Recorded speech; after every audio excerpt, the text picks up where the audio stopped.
Quiero invitarles a que vuelvan ustedes a abrir sus Biblias allí en el libro de Ezequiel, en el capítulo 47. Y tal como lo decía nuestro hermano Omar, vamos a dar lectura a los versículos 8 al 12. Ezequiel capítulo 47, versículos 8 al 12.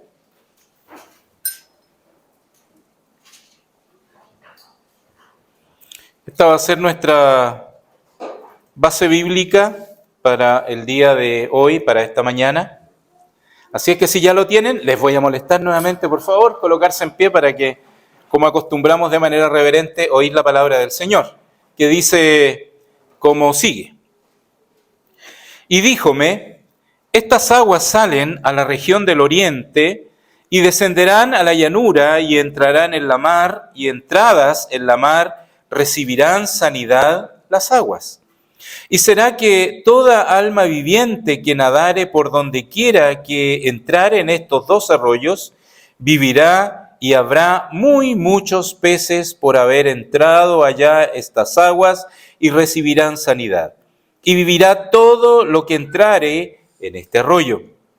Y será que junto a él estarán pescadores, y desde Engadí hasta Eneglaim será tendedero de redes. En su clase será su pescado como el pescado de la gran mar, mucho en gran manera. Sus charcos y sus lagunas no se sanarán, quedarán para salinas. Y junto al arroyo, en su ribera de una parte y de otra, crecerá todo árbol de comer. Su hoja nunca caerá, ni faltará su fruto. A sus meses madurará, porque sus aguas salen del santuario. Y su fruto será para comer, y su hoja para medicina. ¿Oramos? Buen Dios y buen Padre Celestial, en estos momentos, Señor, nos encontramos frente a tu palabra, la que tú has preparado para nosotros en esta mañana, y permite, Señor, que ella realmente pueda ser de bendición para nuestras vidas. Úsame para que también mis palabras sean claras y sencillas, y podamos, Señor, dirigidos por tu Santo Espíritu, tener el entendimiento necesario para poder asimilar esta tu palabra y que ella sea ese alimento que nuestra vida necesita. Lo pedimos en Cristo Jesús. Amén. Tomen asiento, por favor. Se cuenta la historia de un viajero que, buscando un oasis, a lo lejos vio uno, corrió desesperadamente hasta allí, y ¿qué es lo que encontró?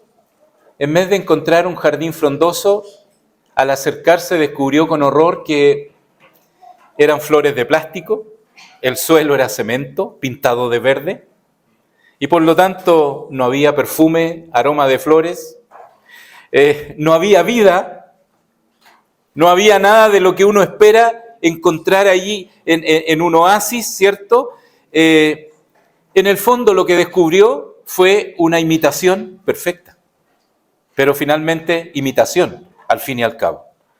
A veces, queridos hermanos, muchas veces nuestra vida cristiana a veces se vuelve ese tipo de jardín. Estamos en el lugar correcto a veces, en el templo. Hacemos las acciones correctas, abrimos nuestra Biblia, oramos tal vez, cantamos, no sé, ofrendamos, etc. Pero dentro el suelo está agrietado, tal vez. No hay savia, no hay frescura, no hay perfume. No hay nada de aquello que debería representar la vida plena que tenemos en nuestro Señor Jesucristo. Y hoy día vamos a hablar acerca de este estado del alma que a veces se vuelve un desierto, como se llama el título de esta predicación hoy día, la aridez espiritual, espiritualmente áridos. Árido, ¿qué significa? Seco, ¿cierto? Carente de humedad, desierto. Son las palabras que asociamos cuando pensamos en la palabra o cuando escuchamos la palabra árido o aridez. Y fíjense ustedes que este pasaje aquí de Ezequiel, en el capítulo 47, yo diría que es una de las tantas hermosas y esperanzadoras palabras de las profecías que nosotros encontramos en la Biblia, porque nos habla aquí lo que acabo de leer desde el versículo 8 al 12, nos está hablando de palabras esperanzadoras, nos está hablando de vida abundante, nos habla de restauración, nos habla de la capacidad de Dios para poder transformar lo que está muerto en algo viviente. Ahora, ¿cuál es el contexto histórico de este pasaje? Que a veces, naturalmente, solo leímos un fragmento, hay que leer todo el entorno para poder tener una mejor comprensión. No lo vamos a hacer, pero rápidamente los pongo en contexto. Recuerden que Ezequiel escribe durante el cautiverio en Babilonia. Es decir, los judíos están cautivos. Han sido deportados, una gran cantidad de ellos ha sido deportados. El templo de Jerusalén había sido destruido. Y el pueblo se sentía como huesos secos. ¿Recuerdan ustedes que hay un salmo donde dice junto a los arroyos, ¿se acuerdan? De Babilonia, ¿qué hicieron ellos? Ellos colgaron sus arpas, colgaron sus instrumentos. La gente decía, cántennos. Y nosotros no teníamos ánimo para cantar, dice. Habla de un estado, de un desánimo total, de un estado, ¿verdad?, de sequedad. Y por eso lo represento, y aquí también en Ezequiel nosotros vemos, ¿verdad?, esto se sentían así los judíos allá como huesos secos. Y de hecho, desde el capítulo 40 al capítulo 48, aquí Dios le da a Ezequiel una visión muy detallada de lo que será un nuevo templo. Le da esta visión a Ezequiel, ¿verdad?, respecto de que habrá algo nuevo, un nuevo templo. Y en el capítulo 47 específicamente aquí se describe un río milagroso que no nace de una fuente humana, sino, dice más abajo, del santuario. Nace, ¿verdad?, fluye debajo de ahí de un santuario. Este río representa la presencia, pero también la bendición de Dios. Es lo que en esta profecía está representando este río, que naturalmente emana ¿de dónde? De su morada. ¿Hacia quiénes? Hacia un mundo necesitado. Y eso es lo que significa y lo que debe significar para nosotros Dios mismo. Todo lo que fluye de Dios, naturalmente siempre es para bendición de estas vidas que son necesitadas, para este mundo tan necesitado. Pero también para nosotros los creyentes. Ahora, fíjense ustedes que la promesa, ¿cuál es la promesa que nosotros encontramos aquí en estos versículos que yo acabo de leer? La promesa está allí, está quizá no explícitamente como lo voy a decir, pero está allí en el versículo 9, donde llega este río, todo florece, hay abundancia y hay restauración. Donde llega este río, hay abundancia, todo florece, hay restauración. ¿Le ha pasado a usted que a menudo hay personas que a veces nos hacen preguntas como, por ejemplo, ¿por qué vas tanto a la iglesia?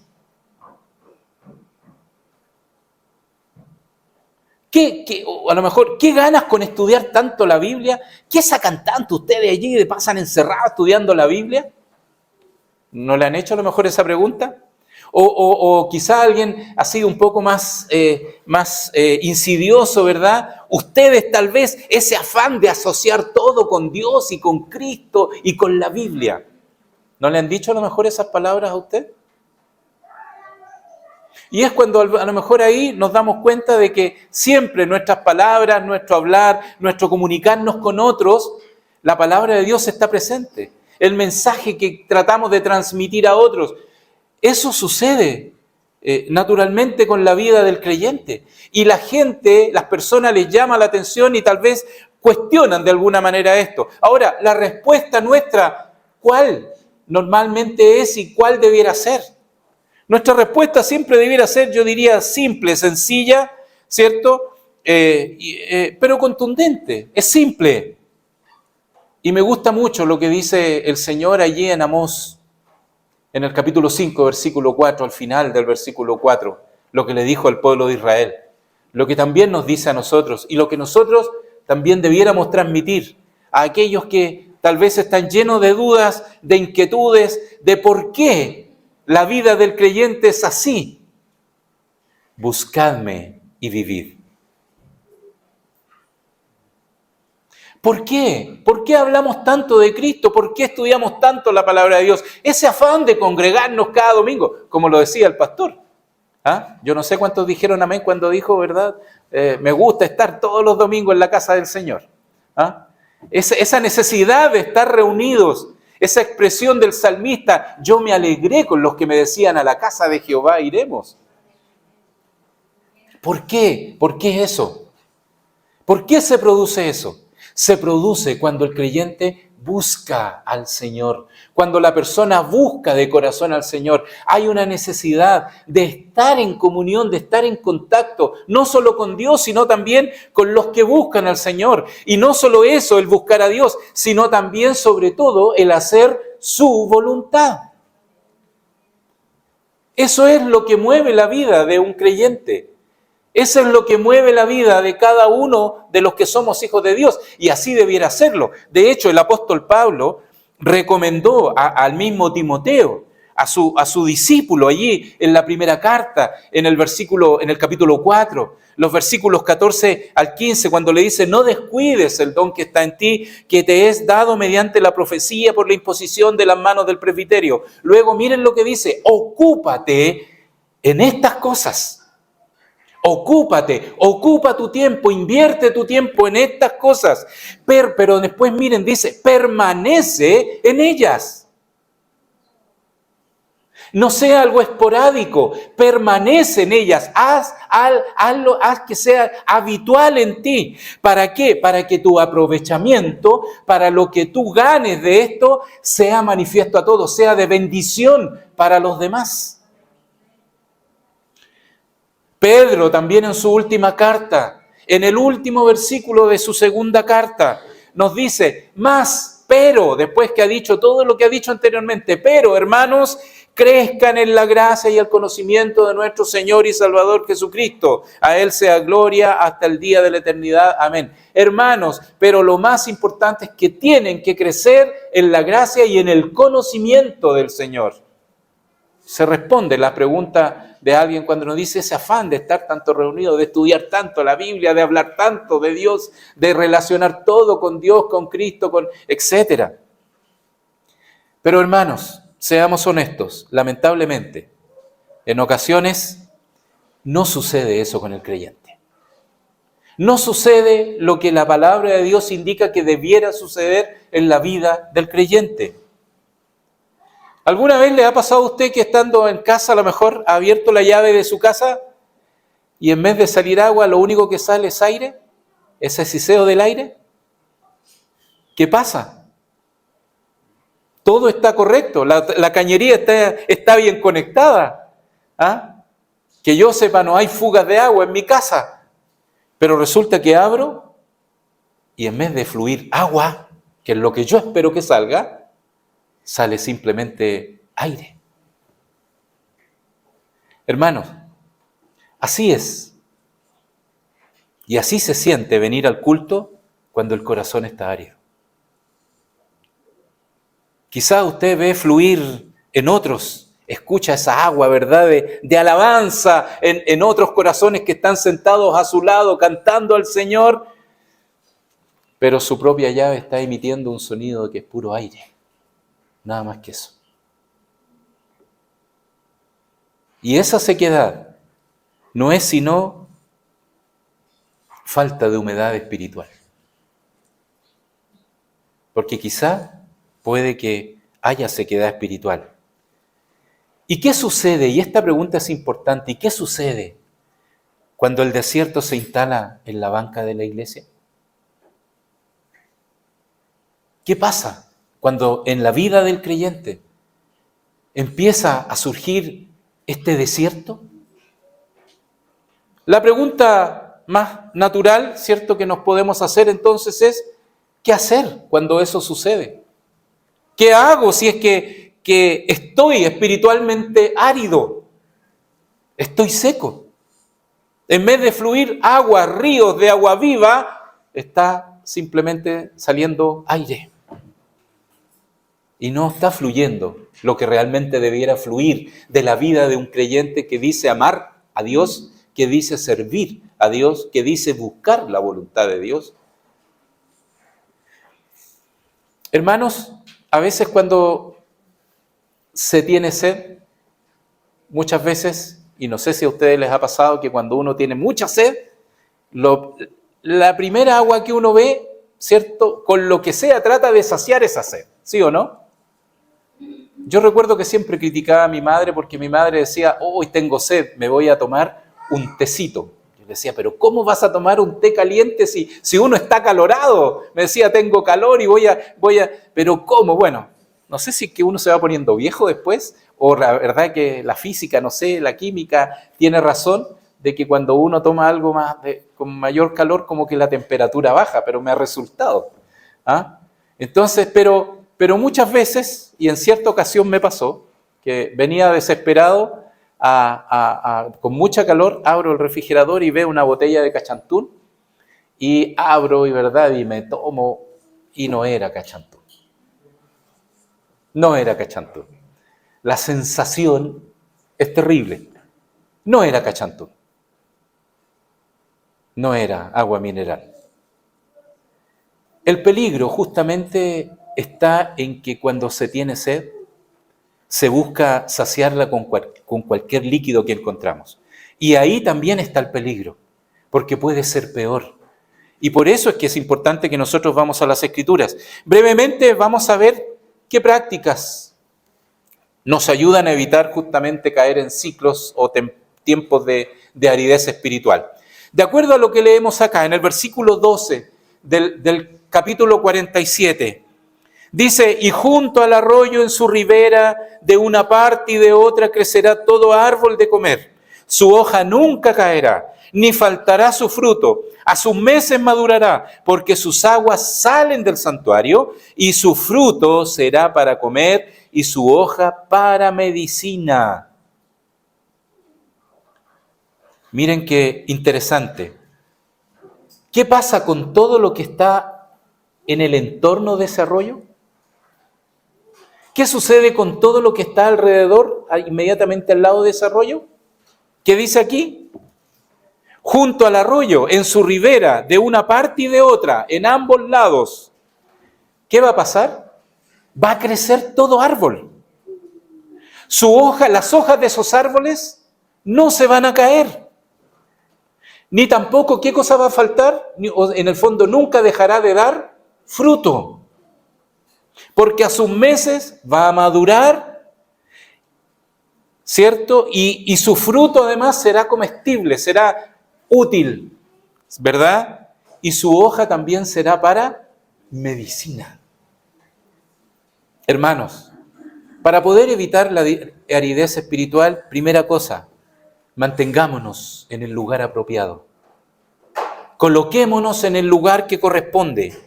Estar junto al río es permanecer en Cristo. ¿Qué cantábamos recién? Antes del mensaje, sin Cristo, ¿qué más dice? Sin Cristo. ¿Se dan cuenta que sin Cristo no somos nada? Estar junto al río justamente es permanecer en Cristo, pero también estar junto al río, no solo en Cristo, sino también estar en comunión constante con aquellos que son de Cristo, estar en comunión. La comunión es necesaria. Justamente también evitamos la aridez cuando escudriñamos la palabra, cuando buscamos al Señor. ¿Qué es lo que dijo Pedro? Hermanos, crezcan en la gracia y en el conocimiento ¿de qué? De nuestro Señor Jesucristo, en el conocimiento de Cristo. Debemos estar allí en Cristo, pero también debemos hacerlo en comunidad. Evitamos justamente esta aridez espiritual cuando escudriñamos la palabra, cuando adoramos y servimos en comunidad. ¿O a usted no le gusta venir al templo y compartir con los hermanos? Se siente distinto cuando uno canta en la casa sin todos estos instrumentos, ¿cierto? Peor si no sabemos tocar ningún instrumento, no tenemos qué hacer sonar. ¿Ah? Pero qué distinto es además escuchar y cantar con todos los hermanos juntos, cantar, aunque nuestras voces no sean las mejores, pero cantar al Señor ¿no alegra? ¿No alegra el espíritu? ¿No nos alienta? Fíjense que era el estilo, era la forma de la iglesia primitiva, la iglesia del primer siglo. La iglesia del primer siglo crecía porque esa era su vida constante, estar en una estrecha comunión. De hecho, el libro de los Hechos de los Apóstoles allí nos registra principalmente lo que era la vida de comunidad de la iglesia primitiva, de la iglesia del primer siglo. Por ejemplo, acerca de la vida cotidiana del partimiento del pan, nos dice Hechos 2:42, y perseveraban, o sea, se mantenían constantes en la doctrina de los apóstoles. Y en la comunión, había comunión entre ellos, común unión en el partimiento del pan y en las oraciones. Acerca de la unidad total, una unidad era tan estrecha, era tan completa, de la generosidad que se producía estando todos allí juntos. Y la multitud, dice Hechos 4:32, y la multitud de los que habían creído era de un corazón y un alma. Miren qué interesante. Y todos los que allí habían creído eran de un corazón y un alma, eran casi como uno. Habla de esa comunión estrecha, y ninguno decía ser suyo propio nada de lo que poseía, mas tenían todas las cosas comunes, compartían. Había una comunión.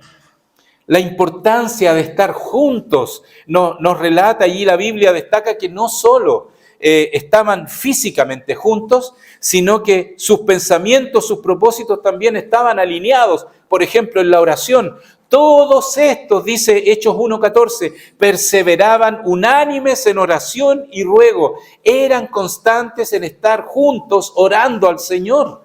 ¿Cuán importante es la oración? El estar orando los unos por los otros. Qué importante es. Y así lo hacía la iglesia primitiva. Y luego dice, y perseveraban unánimes en oración y ruego con las mujeres y con María, la Madre de Jesús, y con sus hermanos. Había una necesidad de estar juntos en oración, todos ellos.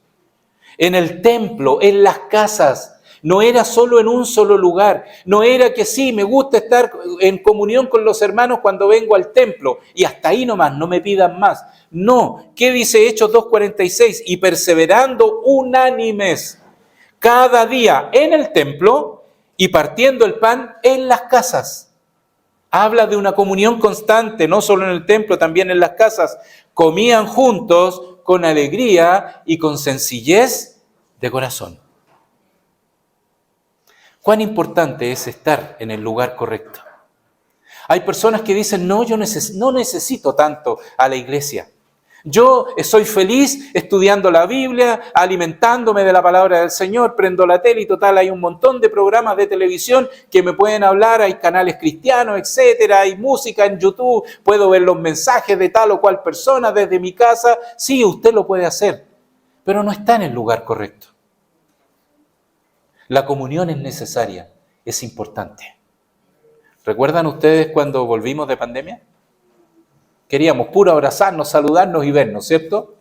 Ojalá que ese deseo no se haya perdido, porque parece que cada vez lo vamos perdiendo más, parece que vamos a necesitar otra pandemia. ¿Ah? Y peor aún, tristemente, conversábamos tiempo atrás con algunos hermanos en algunas congregaciones, personas que definitivamente no quisieron volver más al templo. Hallaron lo más cómodo hacer todo desde la casa. No es lo que la palabra del Señor nos grafica ahí. Dice que la iglesia estaba en comunión. La vida de la iglesia del primer siglo era esta. Estaban unidos, estaban en común, unión. Había una necesidad de estar juntos, de alentarse, de animarse, de apoyarse juntos. Qué importante es eso.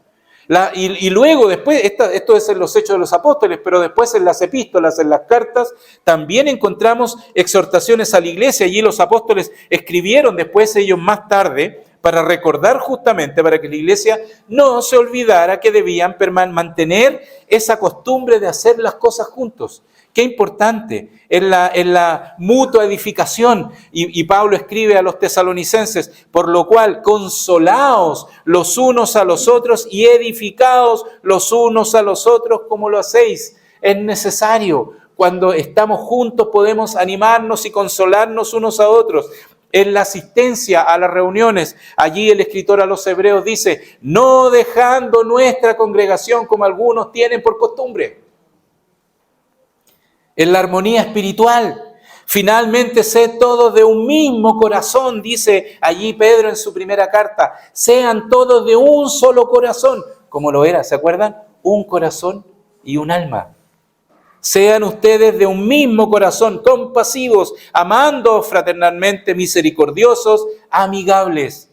Estar en el lugar correcto, porque cuando estamos en Cristo va a ser inevitable que queramos estar con aquellos que son de Cristo, ¿o no? Y si usted no siente deseo de estar con sus hermanos en Cristo, preocúpese. Puede que esté saliendo solo aire de su llave y no agua. Segunda cosa, haga morir el viejo hombre. Porque muchas veces la causa de la aridez espiritual es porque no dejamos morir a ese viejo hombre.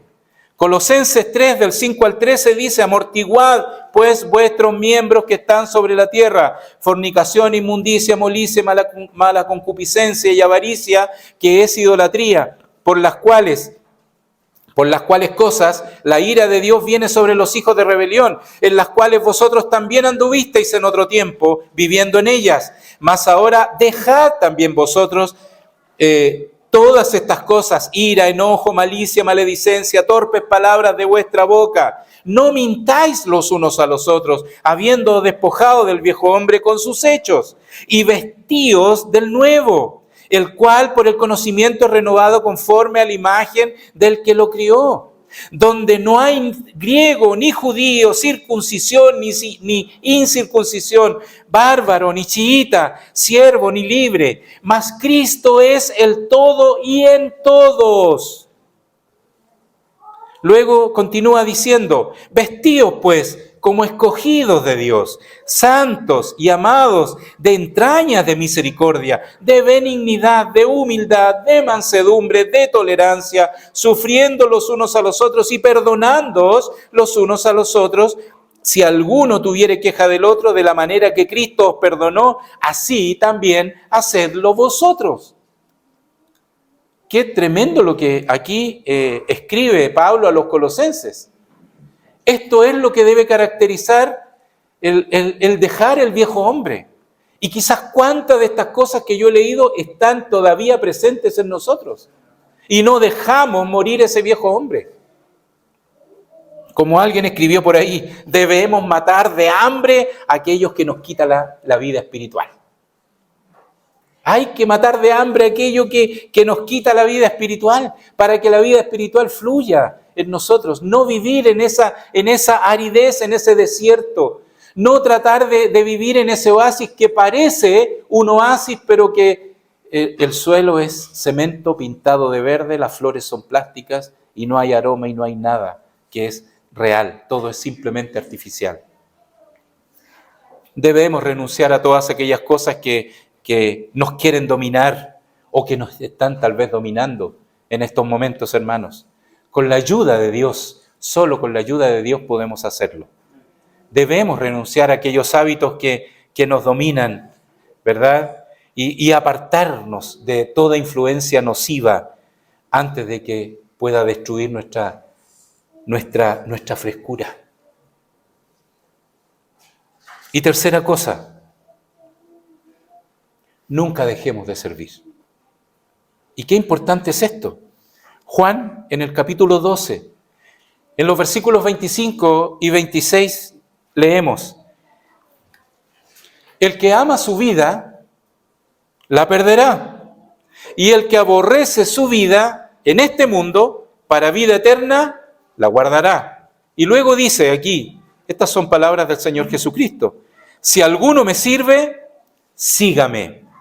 Y donde yo estuviere, allí también estará mi servidor. Donde yo estuviere, allí también estará mi servidor.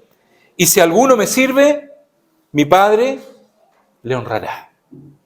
Aquí el Señor está hablando claramente de la actitud que debe tener todo aquel que está dispuesto a seguir al Señor. Todo aquel que dice que es un hijo del Señor. Es un hijo de Dios. El servir al Señor. Porque el servicio nos obliga a mantener ese contacto vital con el Señor, a estar en constante necesidad del Señor.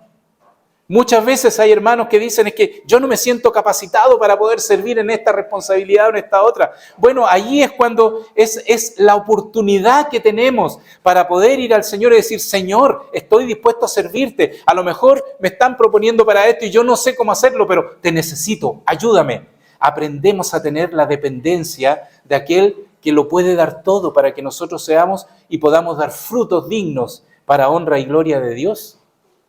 Recuerden que el Señor dijo: sin mí nada podéis hacer. Necesitamos al Señor. Tenemos que buscar al Señor. ¿Y quién está árido muchas veces? Es el primero en huir. Porque lo mejor y lo más fácil es huir. No es lo que el Señor quiere. Cuando hay problemas, muchos cristianos que a veces están en esa aridez espiritual, la primera actitud que tienen es huir. Y no es lo que el Señor quiere. Por eso, querido hermano, querida hermana, no permitas que nadie te saque de tu labor, de tu servicio, donde el Señor te tiene sirviéndole. Sirve al Señor con gozo, con alegría. Sírvele a Él. El servicio, yo diría que también es un protector contra esta sequía. No podemos ser meros no sé si la palabra contempladores o estar contemplando simplemente lo que los demás hacen. Espectadores, esa es la palabra. El Señor no nos llamó a ser espectadores en su obra, nos llamó a ser servidores. Amén. Y espero que así sea. Por eso, hermanos, cuidado con la aridez espiritual. ¿Saben? Conversando con mi cardiólogo, voy a tomar agua, permiso. Después de la operación que tuve, le pregunté al cardiólogo: ¿por qué me pasó esto? Si cuando yo vi los niveles de colesterol no eran altos, los niveles de azúcar tampoco eran altos, ¿y por qué razón yo pasé esto? Y bueno, la respuesta del doctor fue implacable, el cardiólogo. Me dijo: esto te pasó por sedentario. Y me dijo, como algunos cardiólogos son bien didácticos para decir las cosas: bueno, por sedentario se te obstruyó la cañería. Es decir, las coronarias se te obstruyeron por sedentario. Podrás creer que tienes los niveles buenos, pero quizá, hermano, estás pensando que tú estás bien espiritualmente, pero no vaya a ser cosa que el sedentarismo espiritual haga que tus cañerías se obstruyan y en vez de fluir agua, fluya solo aire. Identifiquemos, por lo tanto, lo que está pasando tal vez en nosotros y qué está obstruyendo a lo mejor nuestra cañería, ¿cierto? Quizá, a lo mejor, algo que no hemos confesado al Señor, ese viejo hombre que sigue allí dominando algunas cosas, o tal vez el aislamiento de la comunidad donde el Señor te tiene. ¿Has dejado de servir al Señor? Analiza. Cada uno de nosotros analicemos nuestra vida. Si hay algo de aridez espiritual en nuestra vida, es necesario que nos veamos a nosotros mismos. No que miremos si el otro hermano tiene las válvulas tapadas o no. No, nosotros mismos, ¿verdad? Pablo, cuando instruye acerca de la cena del Señor, ¿qué le dijo a los hermanos en Corinto? Por lo tanto, examínese cada uno a sí mismo. Esa es la actitud que tenemos que tener. La palabra del Señor es eso, es la invitación a eso. El desierto, hermanos, no es solo un lugar geográfico, es un estado del alma. Y tenemos que tener cuidado con ello. Ese extraño fenómeno donde a lo mejor puedes estar rodeado de toda la multitud de tus hermanos que cantan y sin embargo para ti es un silencio absoluto. Quizá estás allí donde la Biblia se abre y donde la Biblia debe ser ese pan de vida, pero para ti a lo mejor simplemente es papel seco. Donde ves a otros vibrar en el espíritu, ¿verdad? Pero simplemente a lo mejor estás como espectador, mirando lo que pasa con los demás. Eso es tierra árida. Eso es tierra árida. Ahora, hermanos, no estoy hoy día aquí para juzgar esa sequedad. No. El Señor nos ha dado esta palabra sino para invitarnos a cada uno de nosotros a dejarnos ser aconsejados por ella, porque su palabra es perfecta, porque además Dios nos conoce tal cual somos, cada uno de nosotros, ¿cierto? Y poder alentar en nosotros el deseo de buscar esa lluvia que solo viene de Dios, de ponernos en ese río que trae abundancia, que da sanidad, que puede hacer que en nosotros genere frutos y que nuestros frutos puedan ser de bendición a otros y que nuestras hojas puedan ser de sanidad para otros también. Es decir, el Señor nos puede ayudar y usarnos a nosotros para poder ayudar a alentar a otros y alentar espiritualmente y sacar de la sequedad a otros. Hermanos, ayúdenos al Señor, busquemos al Señor de corazón, sirvámosle sin reservas. Cuando Dios escribe aquí a Ezequiel y le da toda esta visión, qué esperanzador fue para Ezequiel leer o oír estas palabras de Dios, ¿verdad? Y escribir estas palabras para el pueblo también. Solo Dios es el que puede renovar, solo Dios es el que puede transformar, solo Dios es el que puede volver a dar vida. Si tú sientes a lo mejor, querido hermano, que hoy día tu vida está pasando por esa sequedad espiritual, si sientes que hay aridez espiritual en tu vida, solo el Señor puede hacer fluir de ti ríos de agua viva.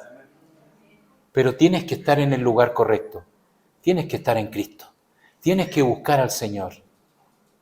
Tienes que obedecer al llamado que el Señor hizo también al pueblo de Israel allí en Amós. Buscadme y viviréis. Buscadme y vivid. Porque solo así podemos vivir una vida plena en el Señor. Queriendo hacer su voluntad. Viviendo. ¿Cuántas cosas, hermanos, hoy día nublan nuestra visión? Nos entorpecen. Y parecen tan importantes, relevantes, necesarias o que creemos que nos satisfacen y son las cosas que nos satisfacen. Pero el enemigo está constantemente colocando allí frente a nosotros un montón de cosas que no hacen sino desviar nuestra mirada de lo realmente importante. Y lo único que el enemigo está logrando, y después nos vamos a dar cuenta, es que vamos a caer en esa sequedad espiritual si seguimos siendo nublados por las cosas que creemos que nos hacen bien, cuando lo único que nos hace bien es estar en el Señor, es buscarle a Él, es estar en comunión con los santos, es servirle con un corazón dispuesto, no ser un mero espectador. Ayúdenos el Señor. Si hay aridez espiritual, entonces, hermanos, yo les animo a que podamos decirle al Señor, Señor, moja esta tierra seca, ¿verdad? Y que Él haga su obra en nosotros. Oremos. Inclinemos nuestros rostros y oramos. Padre Celestial, reconocemos que a veces, Señor, nos hemos convertido quizá en ese jardín de plástico, con apariencia de vida, pero quizás sin aroma, sin perfume, todo artificial. No es lo que tú quieres, Señor, para nuestra vida.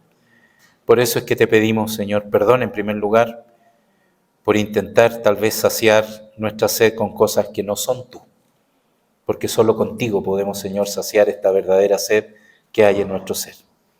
Señor, y por eso es que hoy abrimos nuestro corazón, el cual tú conoces a la perfección, y sopla sobre nosotros, Señor, quizá huesos secos, tal vez. Quita la aridez de nuestra alma. Permítanos, Señor, volver a fluir en tu gozo, a fluir en ese servicio, en tu obra. Que ese río, Señor, del cual habla aquí Ezequiel, Señor, inunde hoy también cada área de nuestra vida, que quizá a lo mejor se ha vuelto un desierto. Permite, Señor, que estas aguas fluyan hasta lo más profundo de nuestro ser, sanando todo lo que tal vez está muerto y devolviendo, Señor, a la vida todo aquello que a lo mejor era simplemente salinidad.